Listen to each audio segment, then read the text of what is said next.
Calabar, Nigeria. At the beginning of last month, in the largely francophone country of Cameroon, a separatist movement decided to make a bid for independence.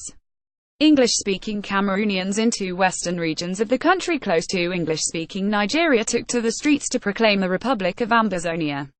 Unlike Kurdish separatists in Iraq or Catalan separatists in Spain, they attracted little attention from the outside world, but they were met with extraordinary violence. Cameroonian troops and attack helicopters opened fire on the protesters. These were not rubber bullets. These were live rounds, and many lost their lives. Amnesty International immediately reported that 17 people were confirmed killed during the protests, but some other reports suggested as many as 100 lost their lives. The killings happened in multiple towns in the two English-speaking regions of Cameroon, and they appear to have continued, driving tens of thousands of refugees across the border into Nigeria. According to a Reuters report, soldiers first fired tear gas on protesters in the southwest region town of Tombal before opening fire on them. In Buea, capital of the region, police on the ground and a helicopter opened fire on protesters who had run into the bush to bypass a military checkpoint. In Kumba, also in the southwest, soldiers broke into homes and carried boys away, a resident said. One woman said her son was killed outside his home in Kumba despite not being involved in the protests. In Akwa, another southwest town, Cameroonian forces allegedly moved from one home to another, rounding up young men and women. In one particular incident, as narrated by a former parliamentarian, soldiers stormed the house inside the popular Bamenda quarters and asked the woman they met there about her husband. When she had no answers for them, they threw her outside the building and shattered her legs with bullets. They then found a young man next door and shot him dead. The soldiers were moving house to house, killing every youth they saw. Around Akwa, many houses were looted. Others were set on fire. An orphanage for girls was completely wrecked by soldiers. Many people ran for their lives. I took off as soon as I saw the soldiers, one man told the Daily Beast in the southern Nigeria town of Utanga in Cross River State, where many who fled the crisis are taking refuge. The soldiers were moving house to house, killing every youth they saw. As night fell in Akwa, 27-year-old Josiah tried to take chairs from outside back into the house when soldiers struck. They burned down his house and shot at his younger brother.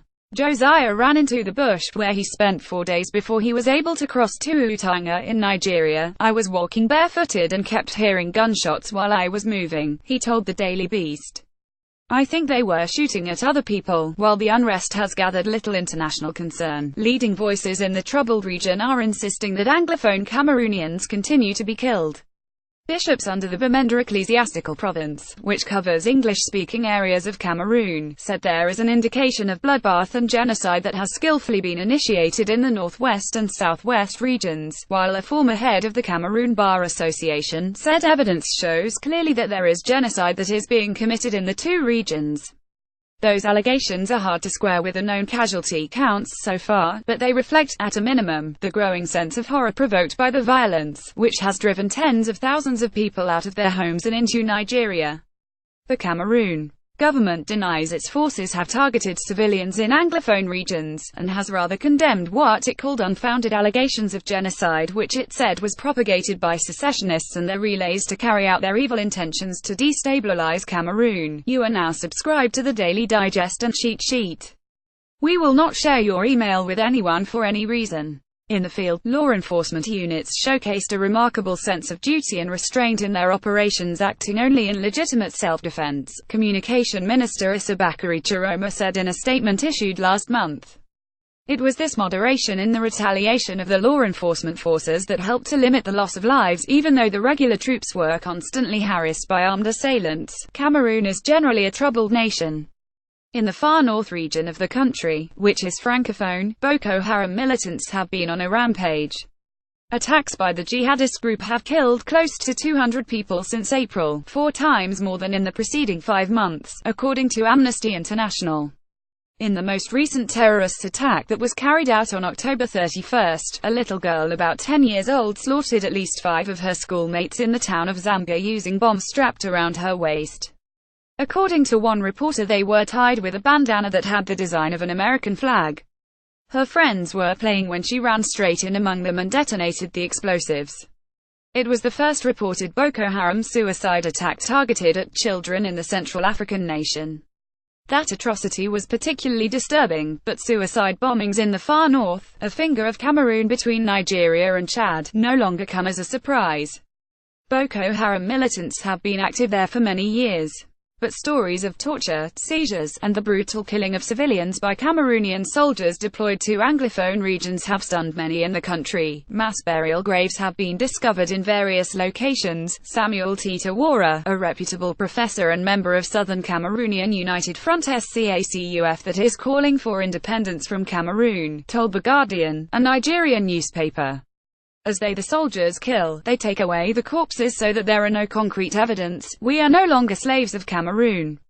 Today we affirm the autonomy of our heritage and our territory. The crisis in the English-speaking regions began just a year ago, in November 2016, when lawyers in Bamenda took to the streets to protest against the government's decision to appoint, in Anglophone courts, magistrates who were neither trained in British common law nor spoke fluent English. Teachers in the northwest and southwest regions, unhappy with the government for hiring French speakers in Anglophone schools who couldn't communicate well enough in English, also called sit-in protests. The government responded to the protests in a ruthless manner. Last November, more than 100 people were arrested by security forces during days of protest. In December, 4 people were killed when police opened fire during a protest, even though most of the shots were into the air. The government then declared the activities of 2 major organizations illegal, arrested a judge at the Supreme Court on charges of funding the Anglophone campaign, and cut off internet access in the English-speaking region. Then came the killings that began on October 1. Anglophones make up about 20% of Cameroon's population.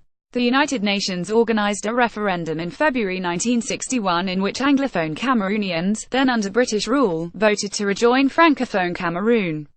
Both merged on October 1, 1961, and inherited a constitution which recognized the country as a federation of 2 states with the same status, but not long after the reunification, things began to change. Then-President Amadou Ahidjo, a Francophone, replaced the 2 federal states with 6 regions. He appointed federal inspectors of each region and gave them more power than locally elected politicians. Ahidjo followed up by discarding the currency used by the Anglophones. He refused to recognize Cameroon's membership of the Commonwealth, and he abolished federalism altogether through a national referendum. President Paul Biya, also a Francophone, succeeded Ahidjo in November 1982 and began to introduce policies similar to that of his predecessor. In 1983, he split the Anglophone region into the northwest and southwest provinces. A year later, he changed the country's official name to the Republic of Cameroon, as it was known as when it was a Francophone territory, and removed the second star from the flag that had stood as a representation of the Anglophone region.